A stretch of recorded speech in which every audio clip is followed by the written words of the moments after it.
Bunga di Batu Cadas. Audiobook oleh Novel Silat. Jilid 9 Part 4. Aneh, salah seorang berdesis.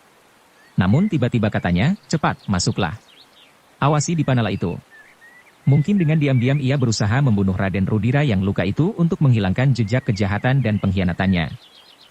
Abdi itu menjadi termangu-mangu. Namun kemudian katanya, baiklah. Aku akan menungguinya.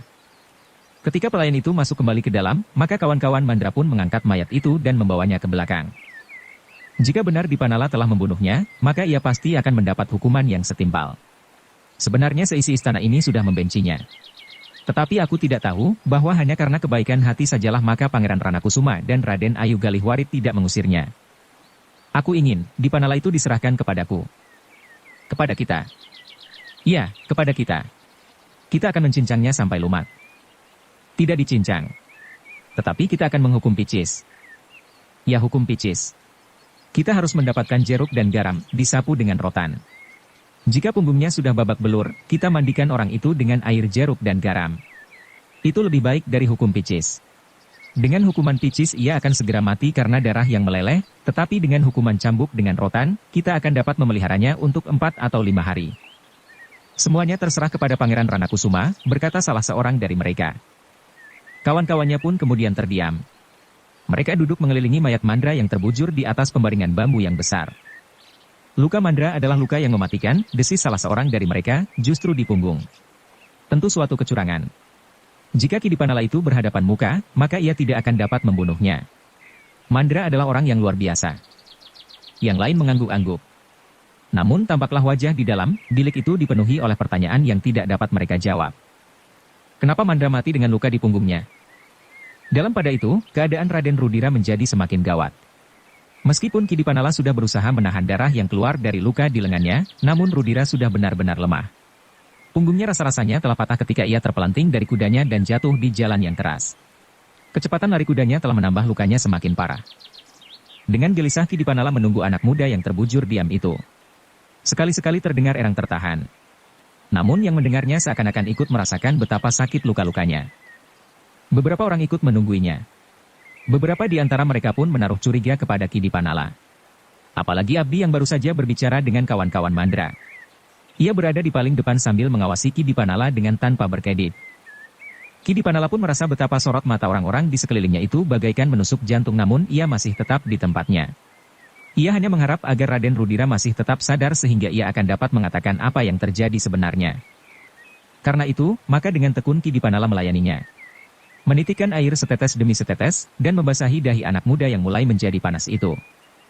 Dengan gelisah orang-orang di dalam bilik dan yang berkerumun di luar pintu itu menunggu kedatangan seseorang yang akan dapat menyelamatkan Raden Rudira yang nampaknya menjadi semakin parah. Jika Raden Rudira itu tidak tertolong lagi, maka tidak akan ada keterangan yang dapat dipercaya. Karena pertimbangan itu pula Ki Dipanala pun masih tetap berdiam diri. Ia merasa bahwa kata-katanya tentu tidak akan dipercaya, sehingga karena itu, ia pun menggantungkan diri kepada kejujuran Raden Rudira. Mudah-mudahan Raden Rudira bersikap seperti ketika ia berada di regol halaman, berkata Ki Dipanala di dalam hatinya. Namun dalam pada itu, tabib yang ditunggu-tunggu itu pun masih juga belum datang, sehingga rasa-rasanya keadaan Raden Rudira menjadi semakin gawat.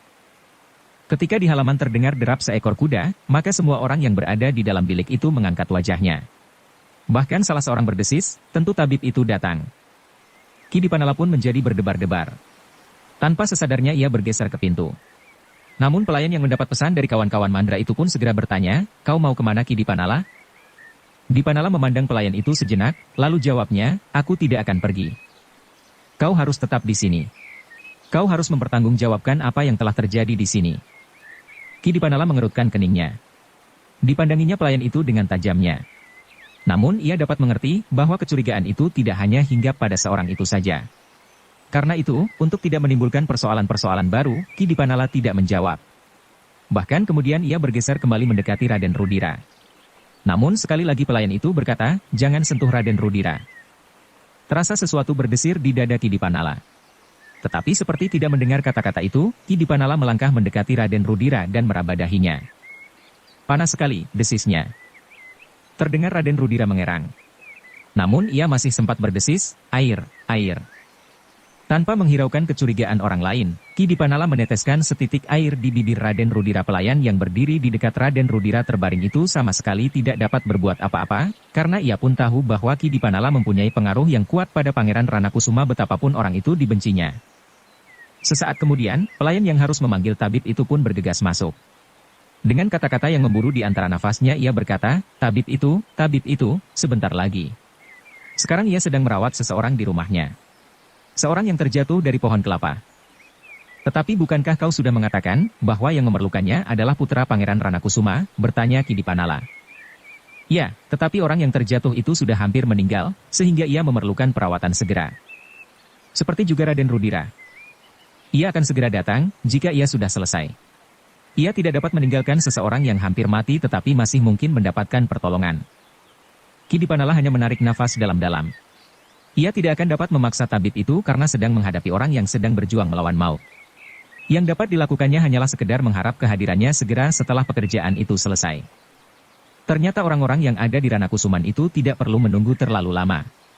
Sejenak kemudian mereka mendengar derap seekor kuda pula memasuki halaman istana itu. Lihat, siapakah orang itu? Perintah Ki Dipanala tanpa menghiraukan perasaan para abdi Ranakusuman itu terhadapnya. Seseorang segera berlari-lari keluar. Dan rasa-rasanya jantungnya yang hampir berhenti itu telah berdegup kembali. Yang datang itu tabib yang ditunggunya. Dengan tergesa-gesa tabib yang masih agak muda itu pun segera masuk ke bilik tempat Raden Rudira dibaringkan.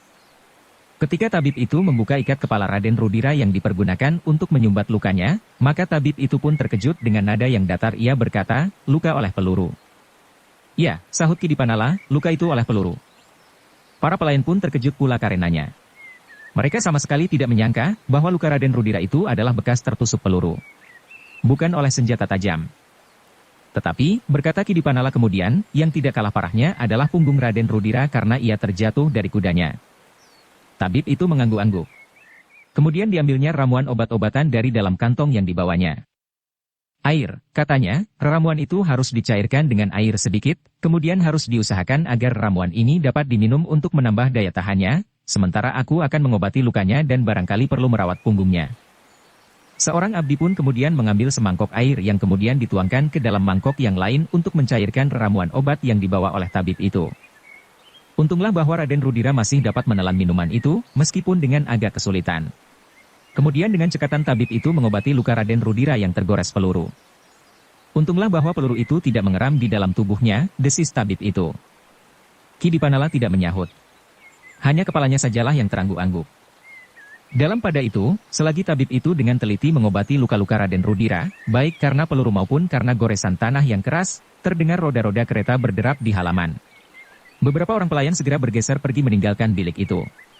Yang datang dengan kereta itu tentu salah satu dari kedua orang tua Raden Rudira, sehingga dengan demikian, jika mereka masih berkumpul di bilik itu, tentu mereka akan mendapat marah.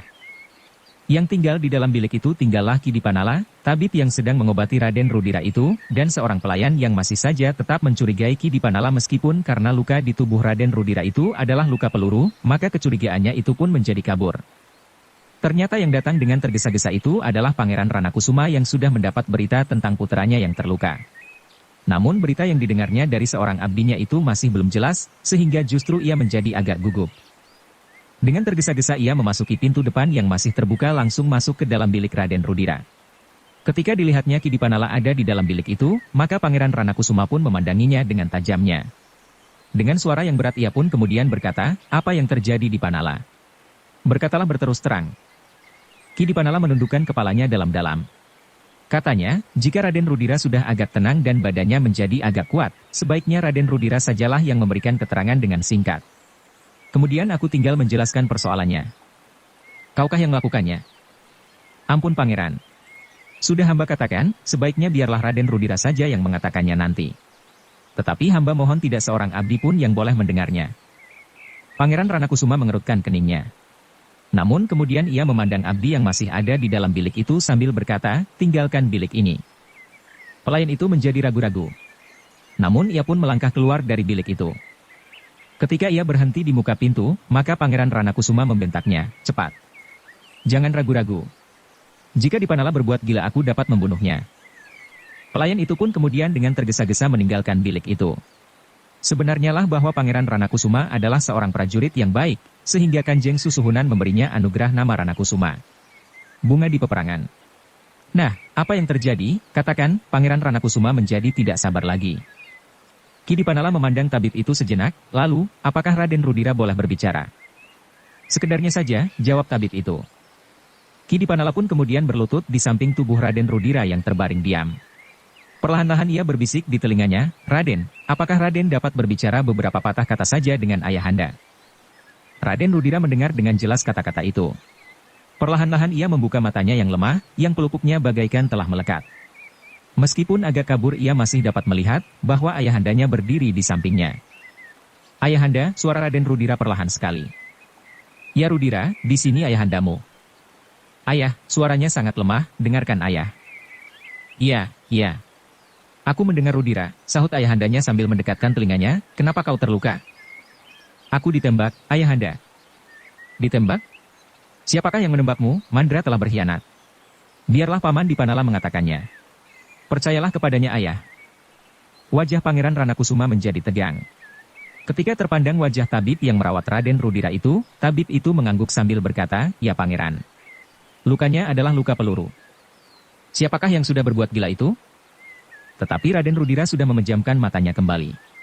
Tubuhnya rasa-rasanya menjadi semakin lemah. "Bagaimana dengan anak itu?" bertanya Pangeran Ranakusuma kepada tabib yang merawatnya. "Hamba sedang berusaha Pangeran. Tetapi, maksudku, apakah masih ada harapan?" Tabib itu termangu-mangu sejenak. Lalu katanya, "Marilah kita bersama-sama berdoa. Mudah-mudahan Tuhan Yang Maha Penyayang mengabulkan doa kita." Dada Pangeran Ranakusuma menjadi berdebaran. Jawaban tabib yang masih muda itu benar-benar membuatnya gelisah dan cemas. Ia kenal tabib itu dengan baik, karena setiap kali ia memerlukan maka dipanggilnya tabib itu bagi seluruh keluarganya. Kini tabib yang dikenalnya sebagai seorang yang pandai itu menjawab dengan penuh keraguan-raguan. "Hamba sudah memberikan obat yang paling baik yang ada pada hamba Pangeran. Hamba pun telah mengobati luka peluru itu dan memberikan param pada punggung Raden Rudira yang agaknya cedera ketika ia terjatuh dari kudanya." Raden Rudira mencoba bergeser sedikit, tetapi yang kemudian terdengar adalah rintihannya yang tertahan. "Punggung itu sakit sekali," berkata tabib itu. Pangeran Ranakusuma memandang Ki Dipanala sejenak, lalu katanya, "Kau dapat menceritakannya?" "Hamba Pangeran." "Jika Pangeran tidak berkeberatan, hamba dapat mengatakan apa yang telah terjadi atas Raden Rudira." Pangeran Ranakusuma terdiam sejenak. Dipandanginya wajah Dipanala yang tampak bersungguh-sungguh dan sejenak kemudian ditatapnya wajah Rudira yang pucat dengan mata yang terpejam. Dengan suara yang dalam, maka Pangeran Ranakusuma pun kemudian berkata, "Katakanlah Dipanala. Aku kira kali ini aku harus mempercayaimu seperti yang dikatakan oleh Rudira. Terima kasih Pangeran. Hamba akan menceritakan apa yang hamba ketahui tanpa mengurangi dan tanpa menambahinya. Memang sama sekali bukan maksud hamba untuk selalu berusaha mengetahui segala macam rahasia yang ada di Istana Ranakusuman ini. Tetapi agaknya memang nasib hamba yang tidak menguntungkan jika pada suatu ketika hamba mengetahui beberapa macam rahasia tanpa hamba kehendaki sendiri." Pangeran Ranakusuma menarik nafas dalam-dalam.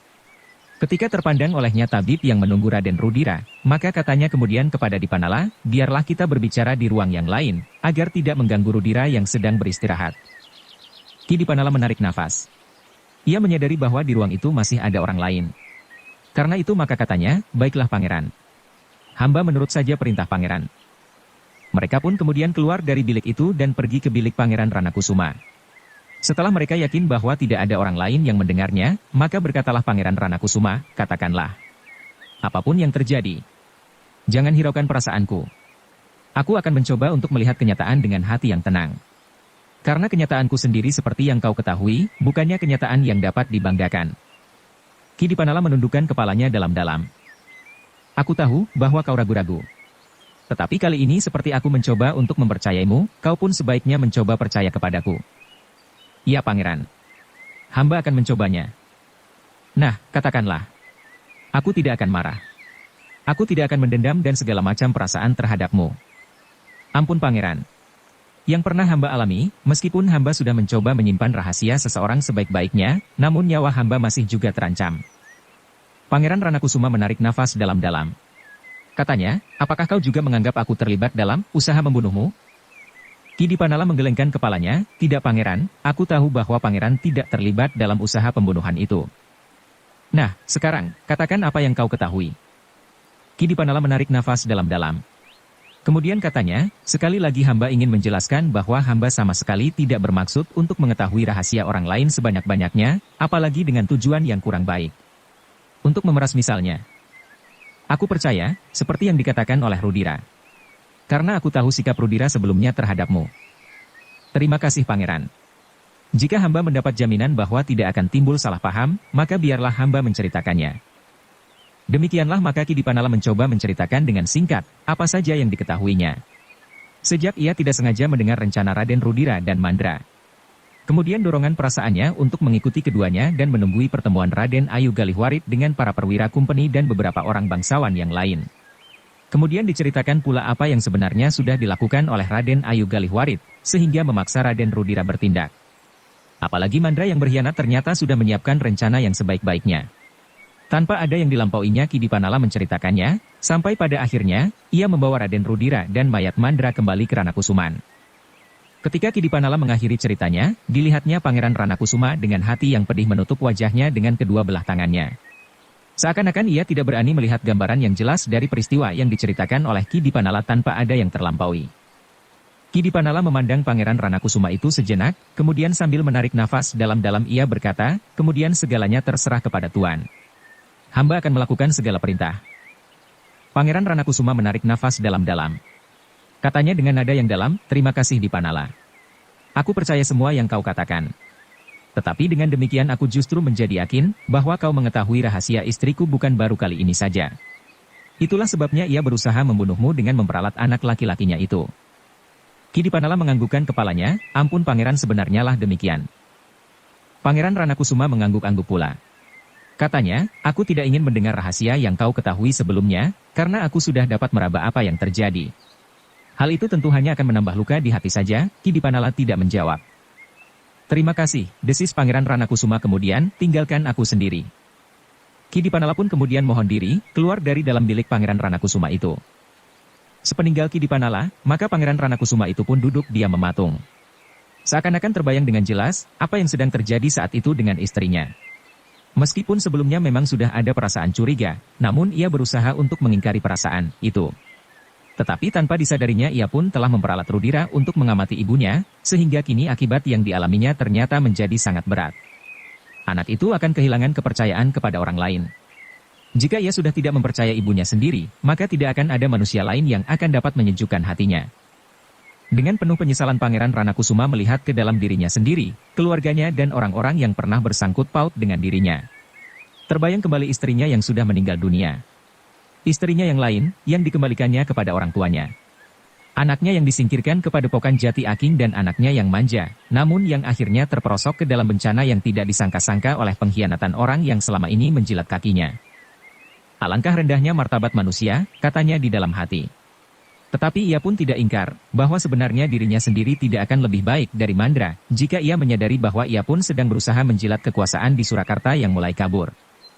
Aku pun dapat seperti Mandra, suara hatinya itu serasa semakin keras bergema di dalam dadanya, aku pun akan dapat berkhianat kepada Kumpeni dan kepada Susuhunan. Namun tiba-tiba tumbuh pertanyaan, apakah selama ini aku tidak berkhianat terhadap Surakarta? Sekali lagi Pangeran Ranakusuma menutup wajahnya dengan kedua tangannya. Semuanya menjadi semakin jelas terbayang. Pangeran Ranakusuma itu terkejut ketika ia mendengar seseorang memanggilnya, Pangeran, Pangeran. Pangeran Ranakusuma mengangkat wajahnya. Dilihatnya Ki Dipanala berdiri terbungkuk-bungkuk di depan pintu. Ada apa? Ampun Pangeran, Raden Rudira menjadi semakin lemah. Dengan serta-merta Pangeran Ranakusuma meloncat berdiri. Raden Rudira memanggil Tuan. Dengan tergesa-gesa Pangeran Ranakusuma pergi ke bilik putranya. Dilihatnya Raden Rudira menjadi gelisah. Kepalanya bergerak-gerak tidak menentu. Rudira, Rudira, bisik ayahnya di telinganya, ini ayahandamu. Oh, terdengar anak muda itu berdesah. Tenanglah. Kau akan segera sembuh.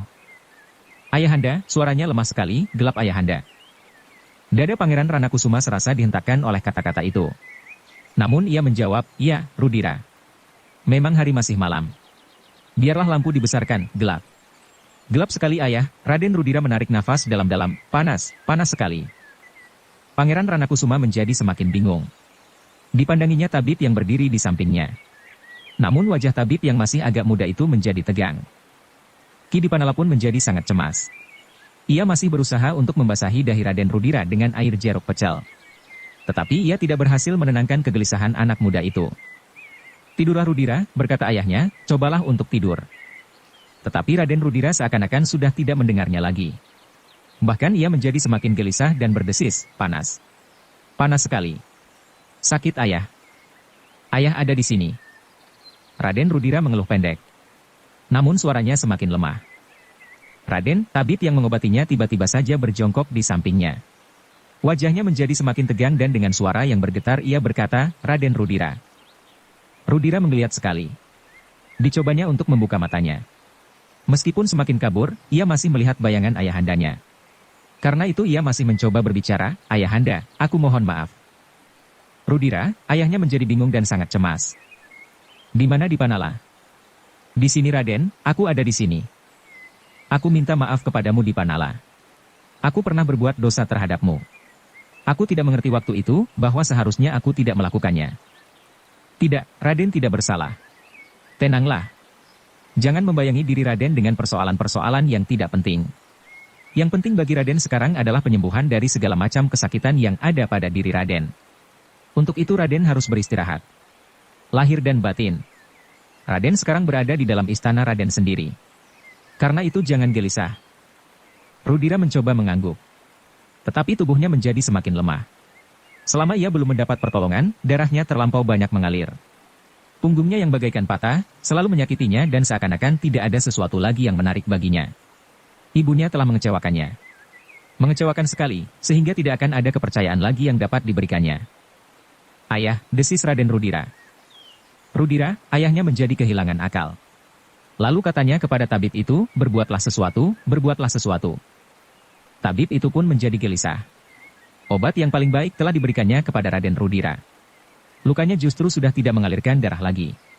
Namun sebenarnya perawatan baginya memang agak terlambat. Bukan karena kedatangannya yang lambat, tetapi darahnya memang sudah terlampau banyak mengalir. Ki Dipanala pun menyadari keadaan itu. Selama ia berkelahi melawan Mandra dan membunuhnya, ia tidak sempat berbuat apa-apa terhadap anak muda yang terluka itu, sehingga darahnya pasti terlampau banyak berceceran. Itulah kesulitan yang dihadapi oleh tabib yang sebenarnya cukup pandai itu. Apalagi hati Raden Rudira sendiri yang telah patah, membuatnya kehilangan nafsu untuk bertahan. Keadaan Raden Rudira membuat Pangeran Ranakusuma menjadi semakin bingung. Wajah anak muda itu telah menjadi seputih kapas, dan nafasnya seakan-akan tinggal satu-satu tersangkut di kerongkongan. "Berbuatlah sesuatu," suara Pangeran Ranakusuma menjadi bergetar. Tabib yang menunggui Raden Rudira itu pun berjongkok di sampingnya. Ia sudah merasa berbuat sejauh-jauhnya yang dapat dilakukan. Keputusan terakhir ada pada Yang Maha Kuasa. Namun demikian, ia masih juga berusaha. Diteteskannya air jernih ke bibir Raden Rudira. "Ayah," suara anak muda itu hampir tidak terdengar lagi, "apakah Ki Dipanala sudah mengatakan seluruhnya?" "Sudah Rudira, sudah. Itulah yang penting ayah. Aku sudah tidak berkepentingan lagi dengan hidupku. Ternyata ibuku sangat mengecewakan aku." "Rudira." Rudira memandang ayahnya sejenak. Tetapi pelupuknya bagaikan melekat. Namun demikian, ia masih melihat sebuah bayangan hitam yang ia yakin itu adalah ayahnya. Sebuah senyum terbayang di bibir anak muda itu. Perlahan sekali ia berkata, "Aku masih sempat mohon maaf kepada ayah, kepada Ki Dipanala, kepada Kakang Juiring dan kepada siapapun juga. Karena itu aku merasa bersyukur. Yang utama aku pun sempat menyesali dosa-dosaku terhadap Tuhan yang Maha Pengampun." "Rudira." Senyum Rudira tampak semakin cerah. Sekilas warna merah membayang di wajah yang pucat itu, namun kemudian semuanya itu lenyap seperti asap dihembus angin yang kencang. Sebuah tarikan nafas yang panjang menggerakkan dada Raden Rudira. Tetapi tarikan itu bagaikan terputus di tengah. "Rudira, Rudira." Tetapi Raden Rudira sudah tidak mendengarnya lagi. Ia telah mengakhiri hidupnya yang pendek. Ternyata bahwa ia meninggal dalam usia yang masih terlalu muda. Raden Rudira terbaring diam ketika ayahnya melekatkan mulutnya di telinganya sambil berbisik, "Rudira, Rudira." Ki Dipanala dan tabib yang mencoba mengobatinya itu saling berpandangan sejenak. Mereka melihat setitik air mengambang di mata Pangeran Ranakusuma. Seorang pangeran yang menjadi kebanggaan Surakarta di medan perang. Tetapi menghadapi peristiwa semacam itu, maka hampir tidak ada bedanya antara seorang pangeran, seorang senapati dan seorang rakyat kecil. Dengan penuh penyesalan seorang ayah melihat anaknya meninggal dalam keadaan seperti itu. Anak muda yang baru tumbuh. Betapapun bengal, kasar dan keras kepala, namun kesalahan seluruhnya tidak dapat ditimpakan kepada Raden Rudira. Dalam kedukaan yang paling dalam, Pangeran Ranakusuma melihat anaknya itu telah menjadi korban tingkah laku orang tuanya sendiri. Bersambung ke jilid 9 part 5. Dukung kami dengan subscribe, follow, like, komen dan share. Terima kasih.